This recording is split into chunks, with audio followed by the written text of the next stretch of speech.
This week on 19 Investigates, chaos erupts inside a juvenile jail. See the shocking surveillance video of inmates attacking officers, plus why two of those teens could now be headed to adult prison. Could you hold the key to solving a cold case? Two young fathers murdered more than a decade ago. Nobody has ever been arrested for either crime. Hear why investigators need your help to finally catch the killers. Plus, a consumer alert is something suspicious about your first post-holiday credit card bill. We'll tell you the first steps you need to take if you think you've been the victim of identity theft. Good evening, everyone. I'm Brian Duffy. Welcome to 19 Investigates, a show where we dig deeper into the stories that matter to you. This week, our investigative team uncovered some troubling findings, from ongoing health concerns at a local treatment facility to the type of theft that is hitting Ohioans pretty hard. We'll show you what we found, what's being done about it, and we'll give you the tools to help protect yourself. That's all ahead on 19 Investigates. We begin with one of our top stories this week, responding quickly to emergencies with a bird's eye view from the skies. Many law enforcement agencies are now using drones as first responders. Police in Northeast Ohio believe it will make our communities safer while also protecting officers. Investigator Sarah Goldenberg got a rare look behind the scenes. She shows us how it works and how drones can be deployed without an officer on scene. From the top of the Akron police station, a drone readies for takeoff. Operated by an officer several floors down in this same building. With a simple command, it lifts up into the sky over the city, traveling to wherever police need it to go. This video shows you the view from the drone as it makes its flight. It's all about safety. We're all about making, the officers more safe, making the community more safe, and that's really the end goal here. Skydio, headquartered in California, makes these drones. They gave 19 Investigates an inside look at how they work, along with Akron police. The Skydio drones are constantly building the environment around themselves so that they know where they are flying and you can confidently fly without having to worry about crashing. Noreen Charlton leads public safety strategy for Skydio. She says drones as first responders is changing policing. So this is the drone that law enforcement is using for their DFR program. Officers responding to emergencies don't have to get out a drone on their own and fly it. Instead, they can rely on other officers remotely controlling the drones from a command center like this. The drones lift off from docking stations being installed by police departments in cities across the country. But we're getting the drone in the air and overhead in less than 2 minutes, which means that the responding officers can watch this live stream from the drone while they are en route to the call. Charlton says that's providing officers better situational awareness. They can slow down, they can make better tactical decisions, and this is leading to the ability to de-escalate situations and reducing potential use of force. And she says faster response times are even capturing crime in progress. We're getting video evidence of that, which is leading to faster case resolution and holding people accountable for the crimes that they're committing in these communities. There are also smaller drones for flying inside. I got to test one of them out myself. There you go. Then we headed to the roof to see the drone in action. From a demo dock, Skydio brought to Akron police. Just over a minute and liftoff.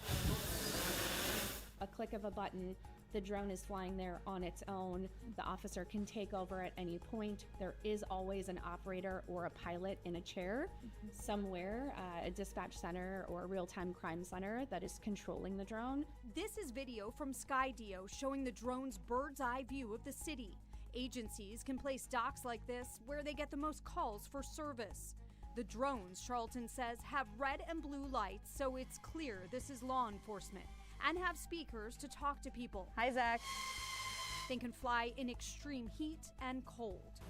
And these drones can handle windy weather like today, where gusts are up to 30 miles per hour. That's because these drones have been tested against wind walls, and they know that these conditions, they can handle them.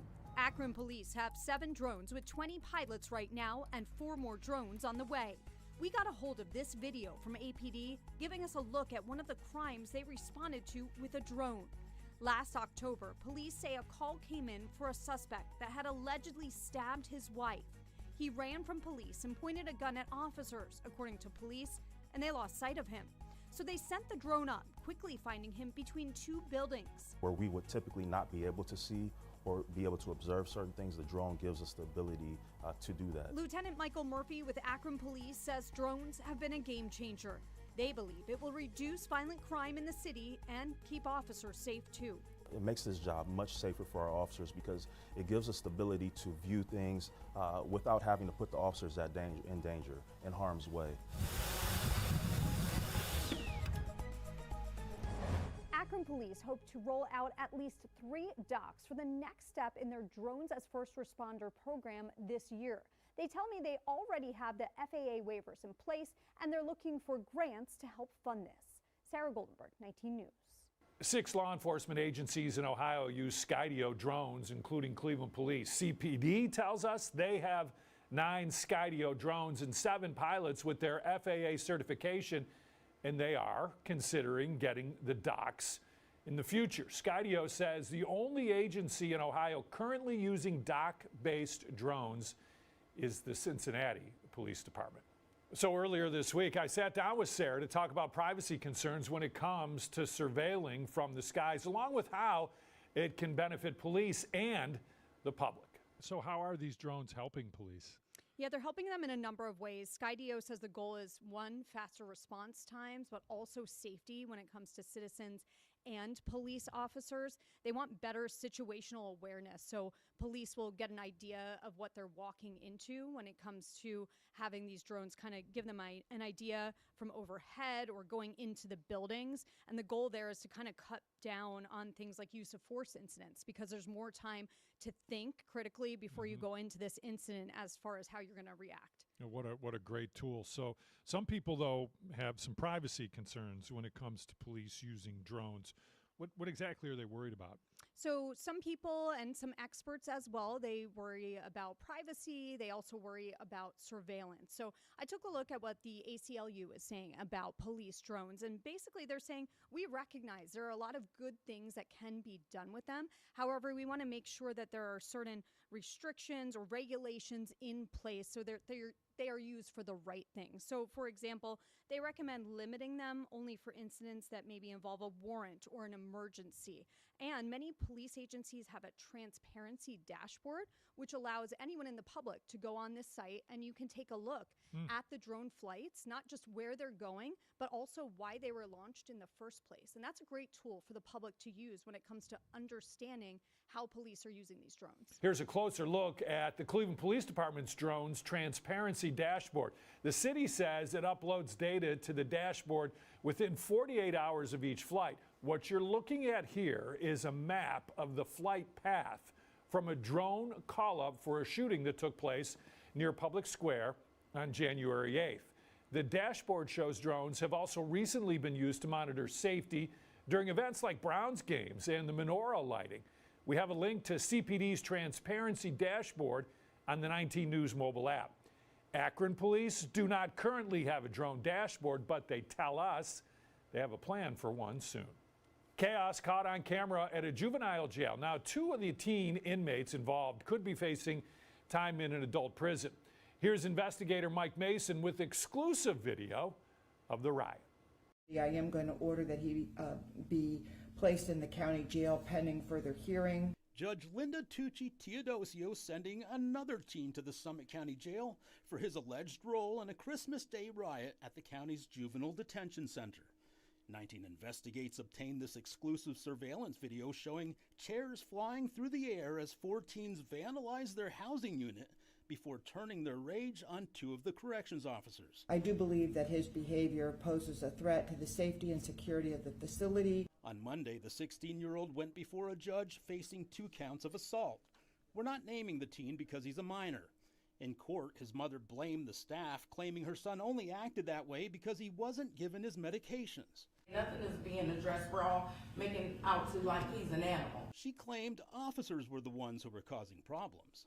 Staff are intentionally doing things that led up to the riot. Nobody's going to speak about how the door was left open so that the children could fight, which got out of hand, and then staff ended up getting hurt. But the judge didn't buy it. I am going to order that he be placed in the county jail pending further hearing.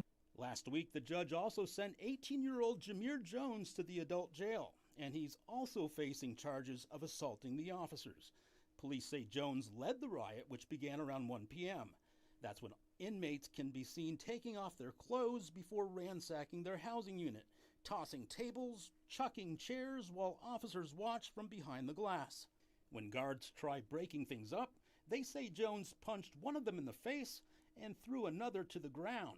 Video shows the other teens jumping in to help. When officers back off, the brazen boys continue flinging furniture. A few moments later, one does a double take when he notices they're now outnumbered. 11 officers in full gear come rushing in, making it very clear the party is over. According to police, there were a total of 7 inmates involved in this riot. The judge sent these 2 teens to the county jail because of their violent behaviors. A court spokesman tells me the prosecutor plans to file a motion to try the 16-year-old as an adult. We'll, of course, keep you posted. Mike Mason, 19 News. A consumer alert now. There was a lot of money spent over the holidays, and the credit cards that were used potentially exposed consumers to identity theft. If you're finding that your ID was stolen and you don't know where to start, Jen Pachano has the best next steps you should take to control the damage. Ohio ranks 10th highest in the nation when it comes to credit card fraud and identity theft during the Christmas season, with nearly 13 incidents per 100,000 residents. That's 28% higher than the national average, according to new data from H&P Law, which analyzed December reports over the last 4 years using data from the FBI and state reporting portals.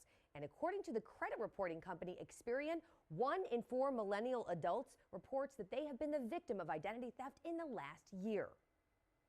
Local consumer fraud attorney Danny Karen says a good look at your latest credit card bill will give you the first clue that something isn't right. It's so easy to ignore. It's so easy to put on auto pay. It's so easy to miss things, but you got to go through it. And if it's 2-3 pages, take the time and pay attention, because it's the little ticky-tacky things that you think are no big deal that could be a big deal because they add up. Don't ignore unfamiliar charges. But before you go through the difficult and painful process of canceling your credit card, Google the vendor or merchant's name to see if it rings a bell, and ask others in your household if they charge something you weren't aware of. If nobody recognizes it, and if I can't put 2 and 2 together, you can call Visa and you can contest it. And maybe they can do an investigation short of your canceling the card.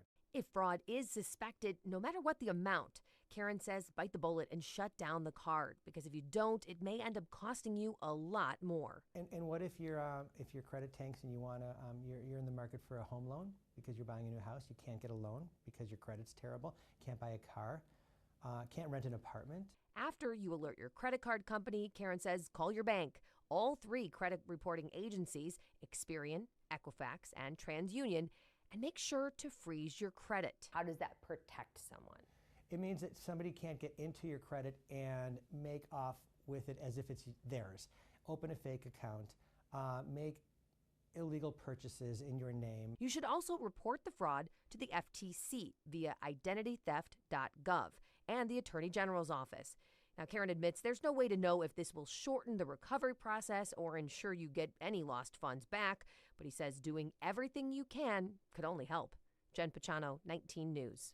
19 News, along with the Ohio Attorney General's office and the FTC and several other agencies, are partners with the Cuyahoga County Scam Squad. Every month, we're giving you a first alert to the trending scams in our area, along with new tools to help protect yourself from becoming the next victim. Scan the QR code on your screen to learn more about these scams and to download a copy of the Scam Squad Guide. 2 young fathers killed on the same day, 2 years apart. Their murders still unsolved. Coming up next, what investigators are doing to crack these cold cases and how you can help. A moldy mess at a taxpayer-funded treatment facility. Nurses who worked there claimed it made them sick. Still ahead, we'll show you the shocking photos and we'll tell you why the city could be taking legal action.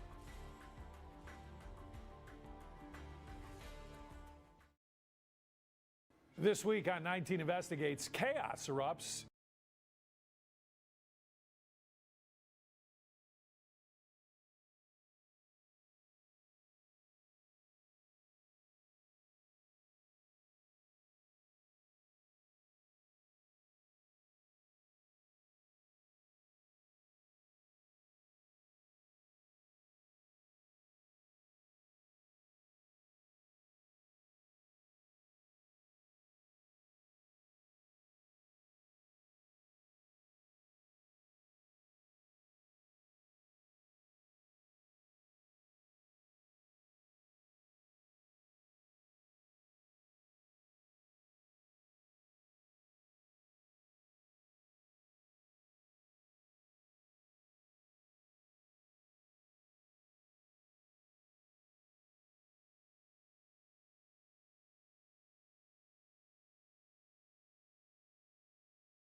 Ten years, no arrests. Last Sunday marked a decade since someone fatally shot Ryan Dixon, a Cleveland father of two young children. Ryan's murder remains unsolved, but his mother hasn't given up on getting answers. Investigator Sarah Goldenberg continues to follow this case that's now been in the hands of the Ohio Bureau of Criminal Investigation for several years. For Danita White, 10 years feels like a lifetime without answers. Who killed her 22-year-old son and why? It feels like forever. You know, the last time I saw Ryan was the night before on January 10th. He hugged me and said, "I love you, Mom," when he left. And yeah, it feels like 10 years since I've hugged him or been hugged by him. January 11, 2016, someone shot and killed Ryan Dixon inside his car at East 61st Street and Griswold Ave in Cleveland. Danita told us 3 other people were with him in the car when several guys walked up and started shooting at him. If you know something, I would encourage you to come forward, because then, you know, when you don't, you're actually complicit. Ryan lived in Middlebrook Heights. His daughter was just 6 weeks old, and he had a 2-year-old son. Danita taught English at Cuyahoga Community College's Metro campus, not far from where Ryan was murdered. He had just finished his first semester there. But he always, and I mean always, stuck up for the underdog. Always. If somebody was being bullied, you know, oh, forget about that. He was not having it. Not for 2 seconds. He was not having it. Ryan's case is now in the hands of Ohio Bureau of Criminal Investigation after Cleveland police requested their assistance with the case back in 2021. We spoke with a special agent on the case during the fall of 2024. She told us witnesses to Ryan's murder cooperated with police at the time, and they believe multiple people participated in his death. I have the utmost faith in them. They solve cases. That is what they do. They don't take cases that they think aren't solvable. For Danita, the milestones don't get any easier, but she says Ryan left a legacy and a lesson for all of us behind. It is so important to be a decent human being and to care about other people. And that's who he was. And I miss him. And I miss him so much. Danita won't give up on getting answers for her son. BCI tells me their cold case unit continues to investigate Ryan's case. Sarah Goldenberg, 19 News. This past weekend marked 12 years since Stephen Halton Jr. lost his life while he was on the way to save another person's life. Stephen was shot and killed as he waited at a bus stop in Cleveland on January 11th. This was 2014. This happened early in the morning near Lakeshore Boulevard and Grovewood Avenue. The 30-year-old was on his way to assist an organ transplant team for his job at the Cleveland Clinic. Stephen had 2 young children, and his family told us he loved music and going to church. Cleveland police referred Stephen's case to BCI back in 2021. If you have any information on the murders of Stephen Halton or Ryan Dixon, you can call 855-BCI-OHIO or Cuyahoga County Crime Stoppers with anonymous tips at 216-252-7463. You can also submit tips online at 25crime.com. There is a reward of up to $5,000 for information that leads to the arrest and indictment of anyone responsible for these murders. An update now on health concerns at the Cuyahoga County Diversion Center, a treatment facility that's funded by millions of your tax dollars. Investigator Mike Mason found the facility failed its latest mold inspection, and now the city of Cleveland will have to decide whether to take legal action against the company that runs it. Last fall, 5 nurses turned to 19 Investigates, claiming their workplace was making them sick. There's something going on in that building. Amber Hill spent 4 years as a registered nurse at the Cuyahoga County Diversion Center. The building began to make me sick every time I was there. I even wore a mask. The facility provides substance abuse and mental health services for hundreds of people each year. It's owned and operated by Oriana House, a nonprofit based in Akron. Hill suspected her symptoms were caused by mold. She says administrators failed to address it, so last July she filed a complaint with the City of Cleveland's Department of Public Health. 3 weeks later, a city inspector showed up and discovered mold throughout the facility. The inspector ordered Oriana to clean things up by the end of the year. When we reached out to Oriana in November, they told us they addressed the areas affected by mold and moisture. On Christmas Eve, the health inspector went back out to make sure, and this time she took photos. She noted there was water damage still present through areas mentioned on prior inspections. She snapped photos of the area above this door and bubbling paint along the ceiling. Now take a look at these images from July, 5 months earlier. It doesn't look like anything's been done since then to address it. Last fall, nurses also sent us this video of the storage room and what appears to be mold and moisture up there behind the ceiling tiles. During her re-inspection a few weeks ago, the inspector noted the storage room had water-damaged tiles that were put back up after repairs were made. In all, she took 37 photos documenting everything from mold on pipes and AC vents to signs of moisture throughout the building and several areas where there were visible cracks in the ceiling. At the end of her report, she wrote, "Overall, it does not appear the order to abate mold and/or water damage was met." Even though most of the nurses we spoke with have since left the diversion center, there's still concern for the ones who stayed behind, wondering if this healthcare facility will ever become a healthier place to work. Well, hopefully, someone can get in there and really do a thorough investigation or inspection, maybe swab the mold. It's dangerous and something needs to be done. Oriana was set to appeal the city's order to abate the mold earlier this month, but as you can see here, they withdrew that motion. Now the city is trying to figure out what to do next. As soon as they let us know, we'll of course let you know. Mike Mason, 19 News. According to data from the city of Cleveland, mold was one of the top 3 environmental health complaints made to the city last year, along with rodents and garbage accumulation. A total of 448 complaints about mold were made citywide in 2025. But data shows no code violations were observed in almost 200 of those complaints. 59 of those complaints resulted in violation notices being issued. About a quarter of those complaints are still active and under investigation. This investigation started with a viewer tip. If you're dealing with something similar or you've seen something else that you think needs investigating, we want to know. You can send your tips or your story ideas to 19tips@woio.com. AI tools are moving fast, and experts predict another big year ahead. So, what changes could people actually notice in 2026? Consumer investigator Carice Jackman talks with an AI safety expert about where the technology may be headed and what to watch for. The evolution of AI is something Lucas Henson, co-founder of CivAI, is watching closely. His nonprofit educates the public on what AI can do and what risks people should be aware of. One change he says he's noticing, improvements in how reliable these tools can be and how long they can stay on a task. So previously, you would ask it to do something and then it would immediately output something. But now you can ask it to do something and then it will work for 20 or 30 minutes to accomplish a task.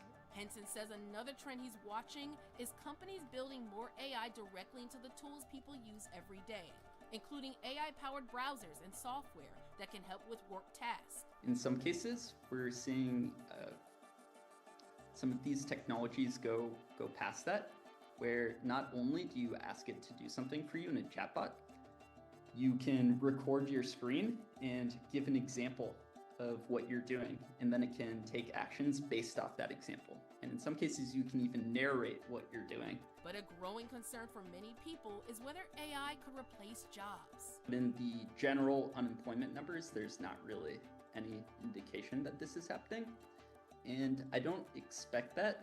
But Henson says one place he is watching more closely, entry-level work.